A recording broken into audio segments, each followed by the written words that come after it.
کسی بہترین اردو داں کا جملہ نہیں بلکہ یہ اللہ کا قرآن ہے۔ فرمایا مشکل میں تم ہو تو گراں میرے محبوب پہ گزرتا ہے۔ حضور تو جلدی کرتے ہیں تمہاری بھلائی چاہنے میں، کیوں؟ رشتہ بڑا گہرا ہے۔ النبی اولیٰ بالمؤمنین من انفسہم، فرمایا یہ وہ محبوب ہیں جو تمہاری جانوں سے بھی تمہارے زیادہ قریب ہیں۔ رسول کائنات صلی اللہ تعالی علیہ وآلہ وسلم امت کے حق میں نرم دل رکھتے، نرم۔ لوگ سمجھتے ہیں شاید کسی کا بھلا یہ ہوتا ہے کہ اس کو 4 پیسے دے دیے جائیں، شاید اس کا بھلا یہ ہے کہ اسے نوکری پہ لگوا دیا جائے، شاید بھلا یہ ہے کہ اس شخص کو اگر کسی وہ مشکل میں آ گیا ہے تھانے کچہری کے معاملے میں تو وہاں اس کو سہولت دلا دی جائے، آسانی کر دی جائے، کسی کو مضبوط کر دیا جائے، تو یہ اس کے ساتھ بھلائی ہے۔ میرے رسول پاک صلی اللہ تعالی علیہ وسلم نے بتایا کہ میں نہ مکارم اخلاق کی تکمیل کے لیے آیا ہوں، میں تمہارا وہ نفع کرنے آیا ہوں کہ تمہارا دل ساری جگہوں سے ہٹا کے رب رسول کی طرف مائل کرنا ہے، تمہاری طبیعتوں کے اندر جو سختی ہے اسے نرمی میں بدلنا ہے، تمہارے مزاجوں کے اندر جو بے لگام خواہشات ہیں انہیں شریعت اسلامیہ کی پابندی کی لگام دینی ہے۔ حضور سید عالم علیہ السلام نے لوگوں کی اصلاح کا جو دیکھیں نا، اگر کسی گھر میں بگڑے بچے سنور جائے نا تو روٹی تھوڑی بھی ہو تو گزارا ہو جاتا ہے، اگر گھر والے اخلاقاً اتنے اعلیٰ ہوں، ایک دوسرے سے پیار کرتے ہوں تو تھوڑے پیسوں پر بھی وقت گزر جاتا ہے۔ رسول پاک کا دل دھڑکتا تھا، کس لیے؟ صرف اس لیے نہیں کہ لوگوں کو نوکریاں مل جائیں، مال مل جائے، لوگ جو ہیں ان کے گھر کشادہ ہو جائیں، بلکہ حضور کا دل دھڑکتا تھا کہ لوگ دوزخ سے بچ جائیں، جنت کی طرف ان کا سفر ہو جائے۔ ان کے دلوں سے حسد کو، تکبر کو، غرور کو، انا کو، خود پسندی کو، عجب کو نکال دیا جائے۔ یتلو علیکم آیاتنا ویزکیکم، ان کا تزکیہ کر دیا جائے، دل صاف کر دیے جائیں۔ رسول پاک صلی اللہ علیہ وسلم احساس کے ساتھ جاتے ہیں۔ ہمارے ہاں نا تبلیغ ہوتی ہے لیکن اس میں درد نہیں ہوتا، اللہ ماشاء اللہ اچھے لوگوں کی بات نہیں کرتا۔ لو میرے جیسے آدمی نے تقریر کرنی ہے، گھنٹہ گزارنا ہی ہے، تو پھر بعض اوقات نفس کی خواہشیں غالب ہوتی ہیں تو وہ اصلاح سے زیادہ شوق داد لینے کا غالب آ جاتا ہے۔ وہ آپ کو پتہ ہے نا، وہ ہمارے ہاں پھر وہ نقیب محفل بیچارہ کبھی بھاگ کے ادھر چلا جاتا ہے، کبھی بھاگ کے ادھر آتا ہے، کہتا ہے میں نے جملہ دینا ہے۔ اب وہ ایسے لگتا ہے جملہ نہیں دینے لگا، کوئی ایٹم بم دینے لگا ہے، جس میں اتنی اسے پریشانی، ایک جملہ کہنے لگا ہوں، سنبھال کے رکھنا، ضائع نہ کرنا، یہ نہ کرنا۔ وہ تو جملہ رہنے دے، تو آیت دے ہمیں کوئی قرآن پاک کی، تو ہمیں کوئی حدیث پاک سنا، تو اس حدیثی بات کر، یہ تو مطلب۔ اور پھر وہ داد کا اتنا شوق کہ جب تک سارے ہاتھ نہ کڑھیں، جب تک شمال جنوب والے نہ بول پڑیں تب تک بات نہیں ہوگی، یہ کیسی بات ہوئی؟ اصلاح کے اندر تو آپ کا درد آپ کی زبان سے زیادہ اثر رکھتا ہے۔ اقبال کہنے لگے کہ بات جو دل سے نکلتی ہے اثر رکھتی ہے، پر تو نہیں، پر طاقت پرواز مگر رکھتی ہے۔ وہ تو اڑتی ہے، وہ تو اس کی تو پذیرائی ہوتی ہے، اگر بات دل سے نکل رہی ہے تو۔ عزیز بھائی یاد رکھیے گا، حضور سید عالم علیہ السلام درد دل کے ساتھ دعوت دیتے لوگوں۔ 10 دن حضور نے طائف میں قیام کیا ہے، ایک بندے نے بھی کلمہ نہیں پڑھا، الٹا انہوں نے روڑے مارے، تکلیف دی۔ حضور واپس آ رہے ہیں، صحابی ساتھ ہیں، باغ میں بیٹھ گئے، اتنی صحت مبارک پر انہوں نے معاذ اللہ تعالیٰ سنگ باری کی کہ خون مبارک بہہ رہا ہے، فوراً عرض گزار ہوئے، یا رسول اللہ صلی اللہ علیہ وسلم آپ دعا کر دیں یہ تباہ ہو جائیں۔ فرشتہ بھی حاضر ہو گیا، حضور آپ دعا کریں یہ تباہ ہو جائیں۔ لیکن محبوب کے دل میں نرمی ہے نا امت کے لیے، اگرچہ یہ ساری امت دعوت ہے اس وقت، پر اس وقت بھی نرمی ہے۔ محبوب کریم علیہ السلام نے ہاتھ اٹھائے، صحابی کہتے ہیں میرے دل میں خیال آیا اب یہ تباہ ہو ہی، میری طرف دیکھیں جی، اب یہ تباہ ہو ہی جائیں گے، اب کوئی نہیں بچا سکتا انہیں تباہ ہونے سے۔ لیکن حضور نے کیا کہا اے اللہ انہیں ہدایت دے دے، انہیں پتہ ہی نہیں یہ کیا کر رہے ہیں۔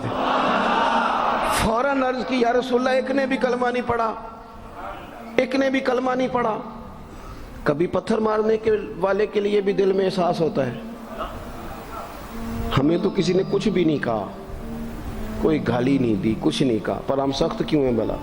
وہ ہمارے پیچھے نہیں چلتا ہاتھ باندھ کے، جی میں ہاں نہیں ملاتا، ہمارا دل اس کے لیے سخت ہے۔ دو ہی تو بندے ٹھیک ہے دنیا میں، ایک میں ٹھیک ہوں اور ایک جو میری ہاں ملائے پوری، وہ ٹھیک ہے۔ دونوں ہاتھ باندھ کے پیچھے چلے، تیسرے کو میں کیسے ٹھیک ہونے دیتا ہوں؟ میرا مزاج ہی نہیں، اللہ ماشاءاللہ ہماری طبیعت ہی نہیں ہوتی ایسی۔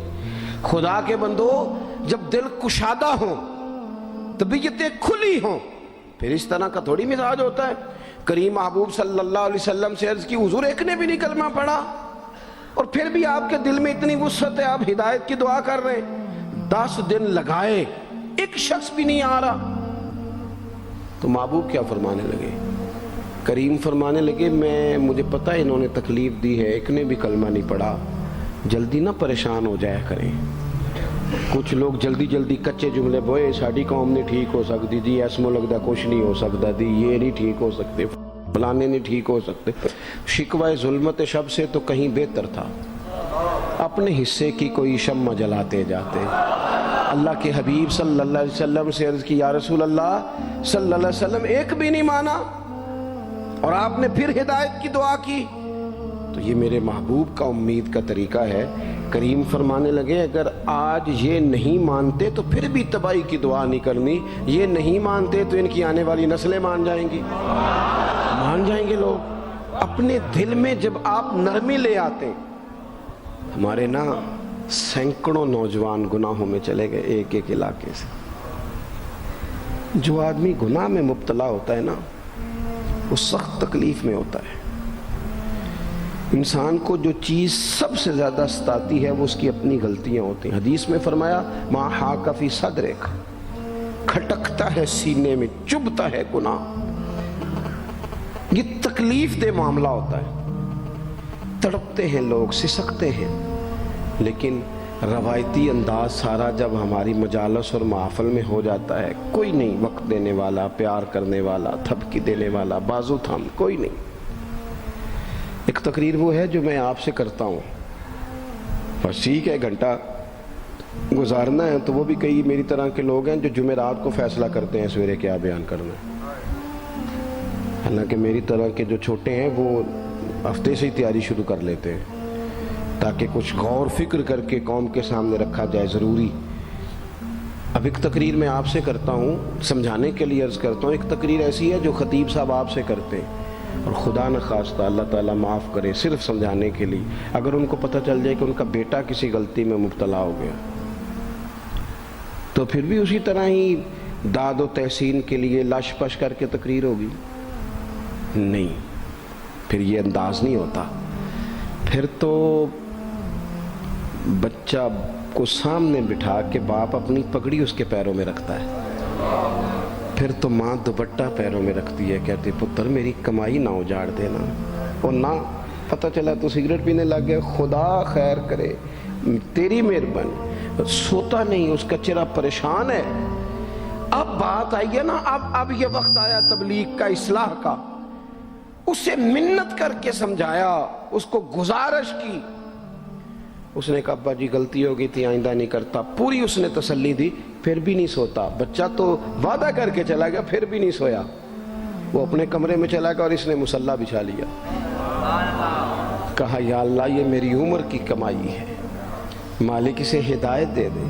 او بھائی، جب تو اس انداز میں ملت کے ہر بیٹے کی اصلاح کرنے لگے گا، اور اس سے مراد صرف خطیب واعظ ہی نہیں، حضور نے ہم سب کے ذمہ لگایا تھا، بلغ عنی ولو آیا، ہم سب کی ذمہ داری ہے لوگوں کے لیے، لوگوں کو قائل کریں۔ مجھے بتاؤ، اپنی ذات کے حق میں قائل کرنا ہو تو کرتے ہیں کہ نہیں؟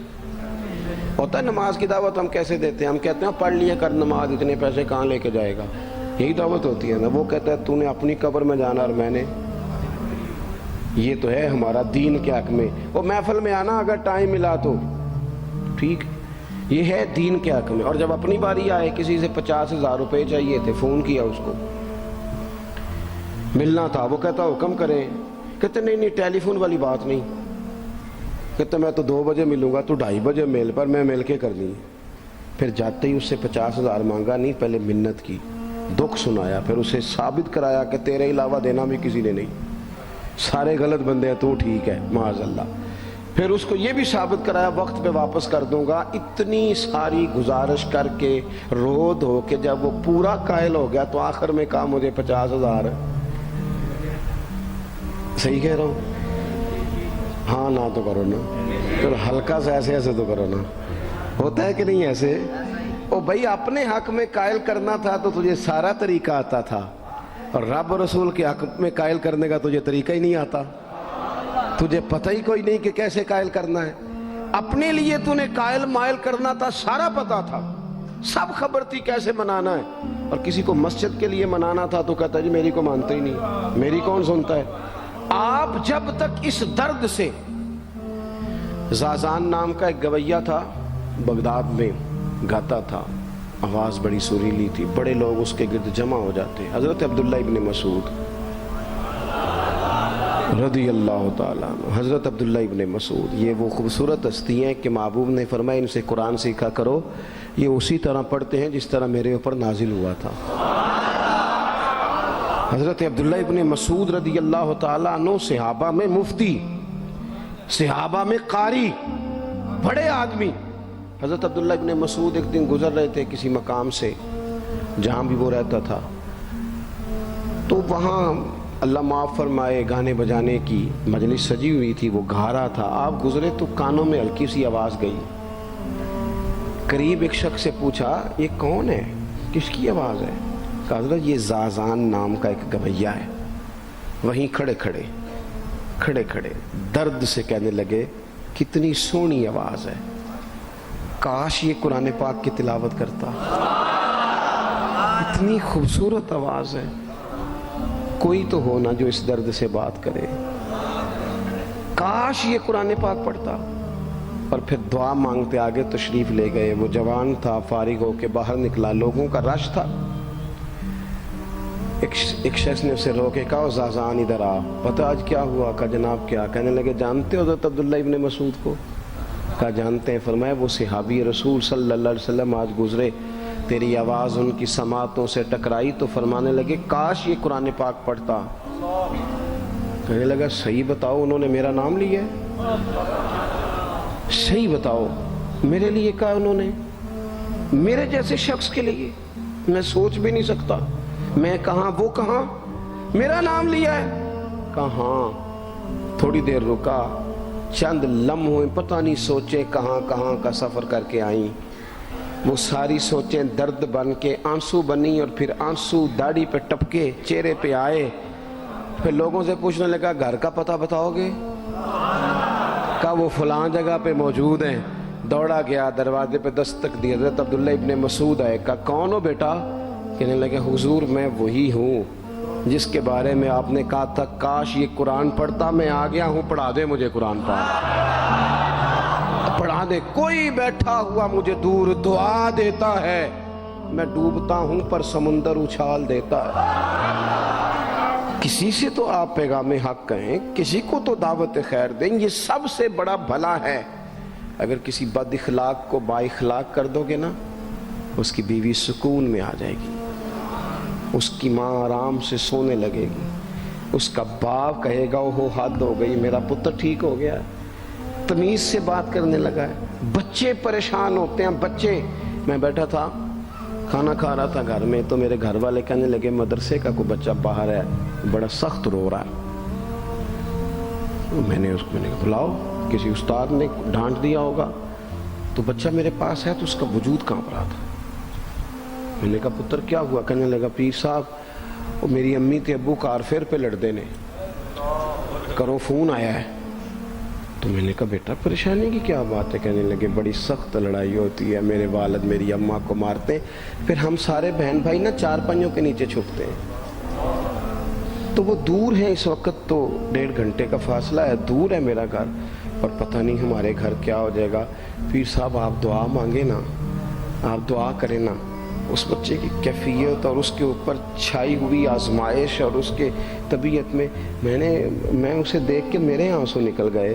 کچھ دنوں کے بعد میں نے اس کے باپ کو بلایا، میں نے کہا خدا کے بندے، تیری انا اور تیری بیوی کی انا اتنی سخت ٹکراتی ہے کہ تیری اولاد پیس کے رہ گئی، کاش تو رسول اللہ کی اس صفت سے آگاہ ہوتا کہ خدا کے بندوں کو معاف کر دو، اللہ تمہیں معاف فرما دے گا۔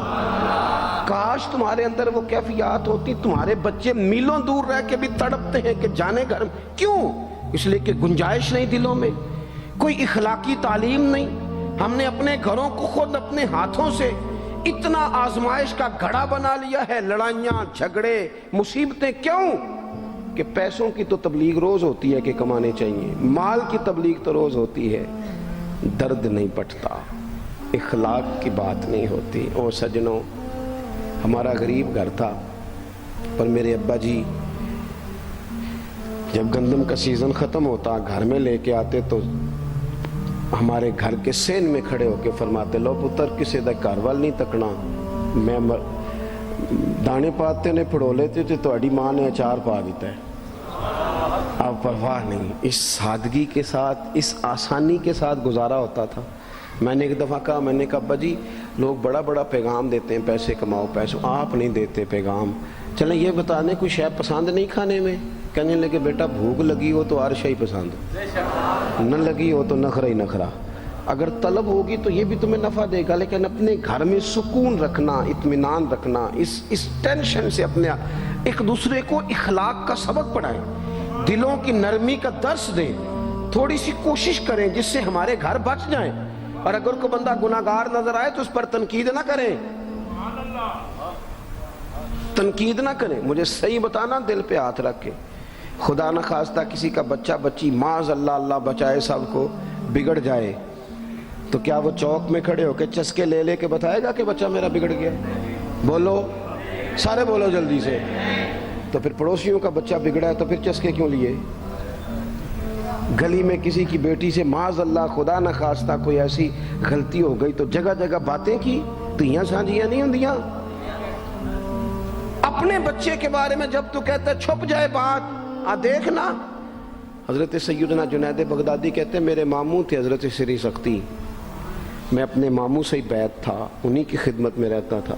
فرماتے ہیں ہم جا رہے تھے، ایک دن انہوں نے چھڑی پکڑی ہے، ایک ہاتھ میں مجھے تھاما ہے، تھوڑا آگے گئے تو رش تھا، چند لوگ کھڑے تھے، تو حضرت سری سختی مجھ سے کہنے لگے جنید دیکھ تو صحیح رش کیوں ہے؟ تو میں گیا تو ایک نوجوان شراب پی ہے، معاذ اللہ نشے میں دھت لیٹا ہے، ارد گرد لوگ کھڑے، اور وہ چونکہ پوری طرح اس پر نشہ غالب ہے تو اول فول باتیں کر رہا ہے، لوگ بھی اس کے ساتھ جو ہے وہ ہنسی مذاق کر رہے ہیں، اس کا مذاق اڑا رہے ہیں، رش ہے۔ میں نے آگے کہا حضور دفع کریں، ایک شرابی لیٹا ہے، لوگ بھی مذاق اڑا رہے ہیں اور بس ایسے شغل لگا ہوا ہے۔ سارے لوگ تماش بین نہیں ہوتے۔ حضرت فرمانے لگے نہیں جنید ایسے کیسے چلے جائیں، چل نہ مجھے لے چل۔ کہتے ہیں بوڑھے شیخ، ہاتھ میں نے تھاما تو وہاں لے گیا، حضرت نے لوگوں کو ڈانٹا چلو دوڑو۔ پرانے زمانے میں لوگ بزرگوں کی حیا کرتے تھے، سب لوگ وہاں سے چھٹ گئے۔ کہتے ہیں مجھے فرمانے لگے جنید جا پیالے میں پانی لا۔ کہتے ہیں میں ایک پیالے میں پانی بھر کے لایا، انہوں نے اپنے بوڑھے ہاتھوں سے اس کا منہ دھویا، اس کے چہرے پہ پانی ڈالا، اس کا منہ صاف کیا، پھر اسے کھڑا کیا، اسے گھر بھیجنے کو کہا۔ کہتے ہیں وہ وہیں ایک کونے میں سائیڈ پہ ہو گیا تو حضرت نا منہ دھو کے نا تھوڑی دیر چپ کر گئے، پھر 2-3 لمحے گزرے تو ان کی آنکھوں میں زور زور سے آنسو ٹپکے اور ہاتھ اٹھا کے کہنے لگے مالک میں تیرا کمزور بندہ ہوں، میں منہ دھو سکتا تھا، میں دل تو نہیں نہ دھو سکتا، جو میرے اختیار میں تھا میں نے کر دیا، باقی تو مقلب القلوب ہے، کر نہ کرم۔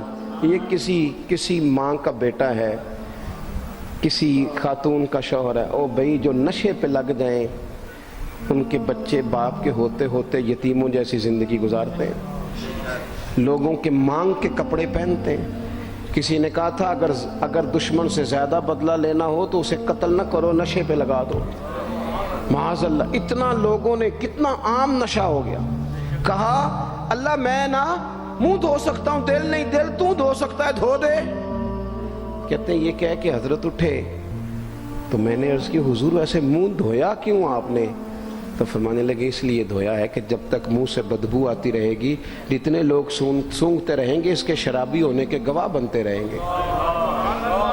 میں نے اس لیے دھو ڈالا ہے کہ ہو گئے پیچھے جو ہو گئے مزید گواہ نہ بنے۔ حضرت سری سختی کہتے ہیں میں نے، حضرت جنید بغدادی کہتے ہیں میں نے اسی رات تہجد کے وقت اٹھ کے حضرت کو وضو کرایا، میں نے ان کا بازو تھاما، میں ہی ان کو مسجد میں لے کے گیا۔ کہتے ہیں جب ہم مسجد میں پہنچے تو وہ کل دوپہر والا شرابی ہم سے پہلے مصلی پہ بیٹھا تھا۔ کہتے ہیں میرے دل سے آوازیں نکل رہی تھی شیخ دیکھ لو پھر مالک کتنا کریم ہے، آپ نے منہ دھو ڈالا تھا، رب نے دل بھی دھو ڈالا، کرم فرما دیا۔ کوئی ہو نہ وہ ایسا کرے۔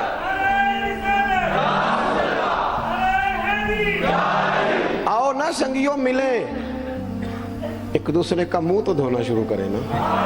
آؤ نا ایک دوسرے کو یہاں تک تو ہم یہاں تک وضو کا پانی تو فراہم کرے نا، کچھ تو خیر تقسیم کرے۔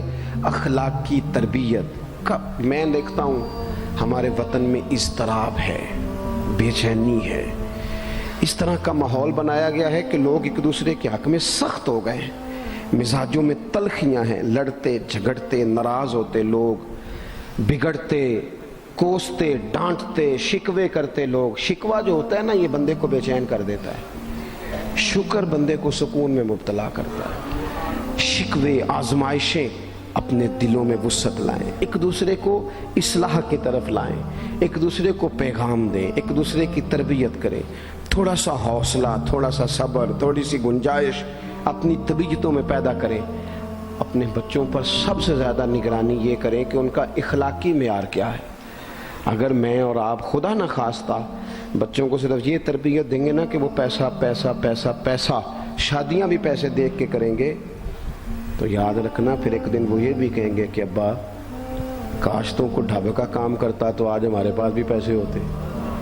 پھر باپ سے بھی پیسوں کا ہی مطالبہ ہوگا، پھر لوگ ماں باپ بھی پیسوں کے لیے چھوڑ کے چلے جاتے ہیں۔ پھر جب آپ نے تربیت جس چیز کی تھی تو نتیجہ بھی تو وہی برآمد ہوگا۔ یہ تو نہیں ہو سکتا کہ بندہ بیج کوئی اور لگائے اور درخت کوئی اور نکلے، یہ ہو نہیں سکتا۔ اگر ہم اپنے باپ سے روز جھگڑا کریں گے 5 مرلے کے لیے تو یاد رکھنا پھر ہمارا بیٹا 1.5 مرلے کے لیے بھی جھگڑا کرے گا، پھر معاملہ اس طرح کا مرتب ہوگا۔ ایک دوسرے کو اخلاقی پیغام دینا ضروری ہے۔ آخری بات آپ کی خدمت میں یہ عرض کرنی ہے اور یہ میری خواہش ہے کہ آپ اس پر زیادہ توجہ کریں گے انشاءاللہ۔ آپ سارے ویڈیو بنائیں، مجھے کوئی اعتراض نہیں، پر مہربانی کریں دیکھیں تو میری طرف نہ۔ جب آپ لائیو چلاتے ہیں تو پھر اسی کو دیکھتے ہیں، وہ پھر کہتا ہے کہ یہ کومنٹس آ گیا تو دوسرا آ گیا۔ اللہ کرے میری بات آپ کے دل میں اتر جائے، آپ تھوڑی سی توجہ کریں۔ میں کیا عرض کرنا چاہتا ہوں، غور کریں میرے بھائی۔ ملک میں نا مہنگائی تیزی سے عروج پکڑ گئی ہے، اور مہنگائی جب ہوتی ہے نا تو امیروں نے تو مال بیچنا ہوتا ہے تو ان کا دگنا ہو گیا تو وہ تو اور امیر ہو گئے، تو غریبوں کے لیے مشکلات بڑھ گئی ہیں۔ جو طبقات بیچارے تنخواہ دار تھے، کمزور تھے، میری طرف دیکھیں جناب، وہ اور کمزور ہو گئے۔ ہمیں زیادہ تو نہیں لیکن اتنا ضرور کرنا چاہیے۔ یہ قرآن پاک دے دیں جی،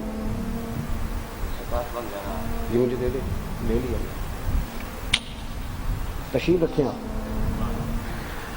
عزیز بھائی تھوڑا سا نا، زیادہ نہیں، 3 لوگ مل کے ایک غریب آدمی کا خیال تو رکھ ہی سکتے ہیں نا۔ لیکن غریبوں سے بھی عرض کروں گا، سہارا بندوں کو نہیں بنایا کرتے، سہارا رب رسول کو بنایا کرتے۔ کسی سے تھوڑی سی مدد لینا تو ٹھیک ہے، چلو آگے جانے کے لیے تھوڑا سا سہارا لے لیں کہ اب مشکل ہے تو یہ کراس نہیں ہو رہا رستہ، تھوڑا سا سہارا تو لے لیں۔ لیکن جو لوگ مستقل سہاروں پہ آ جاتے ہیں ان کا تو پھر اپنی طاقت ہی ساری ختم ہو جاتی ہے۔ گردن کو جھکا دیتا ہے خیرات کا پتھر، جہاں میں مانگنے والوں کے سر کبھی اونچے نہیں ہوتے۔ تھوڑی سی ہم نے ایک دوسرے کی مدد کرنی ہے۔ جو لوگ زیادہ مالدار ہیں ان سے میری گزارش ہے کہ تھوڑے سے خرچے کم کر لیں، اپنے ہاتھوں سے تقسیم کریں۔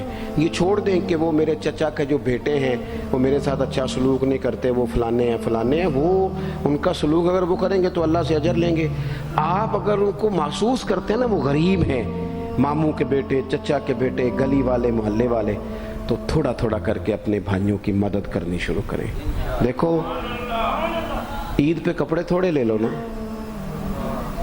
ویسے بھی سوٹ کی ضرورت تو صرف عید پڑھنے کے لیے، بعد میں تو کپڑے بدل کے گوشت کرتے ہیں. تو بچے ویسے سوئے رہتے ہیں سارا دن. تھوڑی سی نا اپنے اضافی خرچے کم کریں. غربا کی تھوڑی عید گزری تھی نا چھوٹی، تو شادیاں شروع ہو گئی تھیں. میرے پاس لوگ بہت زیادہ آتے ہیں، چونکہ نیک آدمی سمجھ کے اچھا گمان کر کے لوگ دعاؤں کے لیے کہتے ہیں، تو ان کے دکھ سن کے نا تو کئی دفعہ سوچتے ہیں کہ یار یہ جو امیروں نے اتنے مہنگے مہنگے ہوٹلوں میں روٹیاں کھائیں، اتنی مہنگی مہنگی گاڑیاں پجارو، یہ اللہ کے حضور جواب بھی تو دینا ہے نا. ہم نے ایک دوسرے کا خیال چھوڑ گئے، دو چار باتیں سوچ کے نا، وہ جی اس کے گھر میں 3 لوگ ہیں، کام کیوں نہیں کرتے؟ خدا کے بندے کرتے ہیں کام، لیکن محنت سے نہیں ملتا، خدا کے فضل سے ملتا ہے. تیرے اوپر فضل ہے، تجھے اب باتیں آتی ہیں، لیکن کئی دفعہ سارے بھی کریں تو رزق جب ہی آتا ہے جب رب چاہتا ہے. ایک تو وہ لوگ ہیں جو ہاتھ پھیلا کے مانگ لیتے ہیں، ایک سفید پوش ہوتے ہیں لا یسألون الناس الحافا، جو لپٹ لپٹ کے سوال نہیں کر سکتے. ان کو دیکھیں، بالخصوص اپنے بہن بھائیوں میں، قریبی رشتہ داروں میں، پڑوسیوں میں تھوڑی تھوڑی لوگوں کی مدد کریں اور اپنے خرچے بتدریج کم کریں. خواہش تو بچوں کی طرح ہوتی ہے، ایک خواہش پوری کریں تو دوسری پیدا ہو جاتی ہے، دوسری پیدا کریں تو 4 خواہشیں اور کھڑی ہیں. یہ نفس تو بچے کی طرح ہے. اپنی خواہشات تھوڑی کم کر کے، یہ حکومتوں سے آپ امید نہ رکھیں. ہمارے ملک میں جتنی سیاسی جماعتیں حکومتیں کر چکی ہیں یا کر رہی ہیں، ان سے کوئی توقع نہیں. یہ بیچارے تو اپنے جھگڑوں سے ہی باہر نہیں آتے، انہیں کیا خبر کہ غریب کہاں بستا ہے. جب تک بندہ وہاں سے ہو کے نہیں نا گزرتا جو اصل جگہ ہے. تمہیں یہ جو تم اے سی والے کمروں میں بیٹھ کے اور جناب نیسلے کی بوتلیں رکھ کے پریس کانفرنس کرتے ہو، تمہیں کیا پتا ہو، تمہیں کیا خبر ہو کہ بچوں کی فیس دینی ہو تو بوڑھے ماں باپ پہ کیا گزرتی ہے. تمہیں کیا خبر ہو کہ عید آ گئی ہے تو بوڑھے کس طرح مشورے کر رہے ہیں کہ اگر عید کر کپڑے نہ کر لے تو ساس گلاں کرے گی. تمہیں کیا خبر ہو کہ کچھ غریب ایسے بھی ہیں جو بیچارے رات کو مشورہ کرتے ہیں کہ صبح ناشتے میں گھی کہاں سے لانا ہے، بچوں کے پراٹھوں کے لیے تو گھی بھی نہیں ہے، گندم امیر شہر کی ہوتی رہی خراب اور بچی کسی فقیر کی فاقے سے مر گئی. خدا را مہربانی کرے، گنجائش پیدا کرے. بندہ کبھی بھی جیب کا سخی نہیں ہوتا. بخاری شریف میں پورا باب ہے کہ بندہ غنی دل کا ہوتا ہے. اپنے دل کا غنا اپنے اندر لائیں. جب آپ کا دل سخی ہو جائے گا ساری چیزیں ٹھیک ہو جائیں گی. اللہ تعالیٰ مجھے اور آپ کو توفیق عمل عطا فرمائے.